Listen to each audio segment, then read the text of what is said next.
લોકસભાની ચૂંટણી પહેલા મિશન મોડમાં પ્રધાનમંત્રી નરેન્દ્ર મોદી 10 દિવસમાં 12 રાજ્યોનો પ્રવાસ કરશે। આજે તેલંગાણાથી પ્રવાસ શરૂ કરી 12 માર્ચે ગુજરાતમાં સેમિકન્ડક્ટર પ્રોજેક્ટનો શિલાન્યાસ કરશે।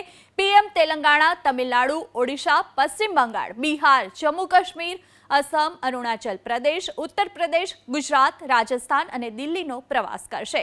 આજે તેલંગાણામાં અનેક ડેવલપમેન્ટ પ્રોજેક્ટ્સનું અનાવરણ કરવાના છે, તો ત્યાંથી તેઓ તમિલનાડુમાં કલ્લકલમમાં વિદ્યુત નિગમની મુલાકાત લેશે, તો ઓડિશામાં પણ વિકાસ કાર્યનું અનાવરણ કરશે અને શિલાન્યાસ પણ પીએમના હસ્તે કરવામાં આવશે। ત્યાંથી પીએમ મોદી ફરી એક વખત પશ્ચિમ બંગાળ જવાના છે, તો બંગાળથી બિહાર અને પછી જમ્મુ કાશ્મીર જશે। ત્યાંથી તેઓ દિલ્હીના કાર્યક્રમમાં પણ હાજરી આપશે।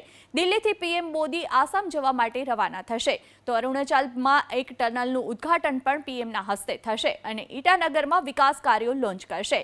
10 માર્ચે ઉત્તર પ્રદેશનો પ્રવાસ કરશે અને 12 માર્ચે ગુજરાતમાં સાબરમતીની મુલાકાતે પણ પીએમ મોદી આવી રહ્યા છે। સાથે જ પીએમ મોદી 3 સેમિકન્ડક્ટર પ્રોજેક્ટના શિલાન્યાસનો પણ હાજરી આપશે।